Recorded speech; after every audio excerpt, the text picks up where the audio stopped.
Over the last 3 weeks, we have taken a short journey through the way in which the grace of God has appeared to us by examining Titus 2 verses 11 to 14. As we begin the final week of this series, we will explore the two powers at war within us. Romans 7:15 to 24. I'm going to read it for us. And after I read it for us, I'm going to tell you who is having this struggle, because you're not going to believe who it is. So I'm going to read this and tell you which Christian this is writing this and talking about his Christian experience. Romans 7:15 to 24.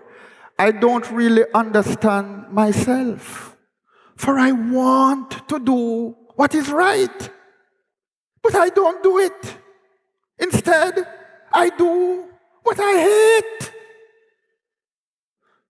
But if I know that what I am doing is wrong, this shows that I agree that the law is good. See, Paul is now identifying that he's a saved man. Because although he finds himself doing the wrong, he's agreeing that what the book says is right.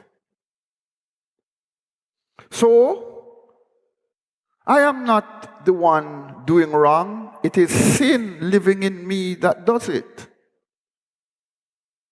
And I know that nothing good lives in me.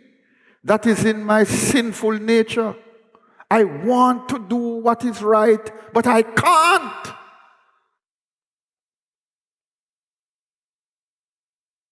Any of you in here know that there is nothing that is good in your sinful nature? I want to do what is good, but I don't. I don't want to do what is wrong, but I do it anyway. But if I do what I don't want to do, I am not really the one doing wrong. It is sin living in me that does it. I have discovered this principle of life. I wonder if we have discovered it. That when I want to do what is right, I inevitably do what is wrong. Have any of you discovered that principle in your life? I love God's law with all my heart. No unsaved person loves God's law with all their heart. This is how we know that Paul is writing this as his testimony after he was saved. This is the clincher. I love God's law with all my heart. Remind me to come back to that. I love God's law with all my heart. But there is another power within me. What is that other power within me? What is the other power within me? So we've been wasting our time talking about the flesh? Why you can't answer me? There's another power within me that is at war with my mind. This power makes me a slave to the sin that is still within me. Oh, what a miserable person I am. Who will free me from this life that is dominated by sin and death? You want me to tell you who this is that is talking here? It's Paul, the great apostle Paul, talking about his Christian experience.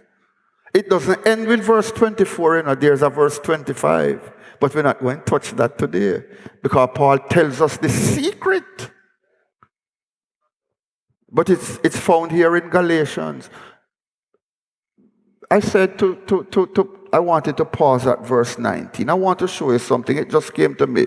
Psalm 119 and verse 76. And verse 176. Could you put it up there for me, please? The very last verse of the psalm.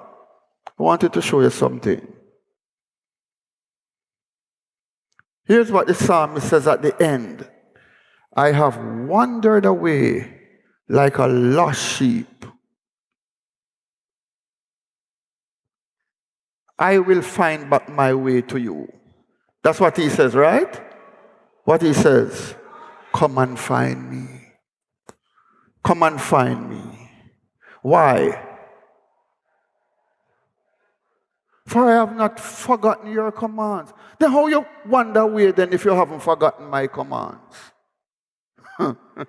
I love the law of God with all my heart, but I find another law in my members. I love your law, I haven't forgotten your commandments. I can quote the scriptures, but still I've wandered away like a lost sheep. And if you don't come and find me, a lost person can't find themselves, you know. While sin is inevitable for us, with the power of the flesh working within us, there is a greater power at work. Let us not rely on our own strength, but on this greater power that finds us wherever we are in our weak and wandering state and guides us to safety.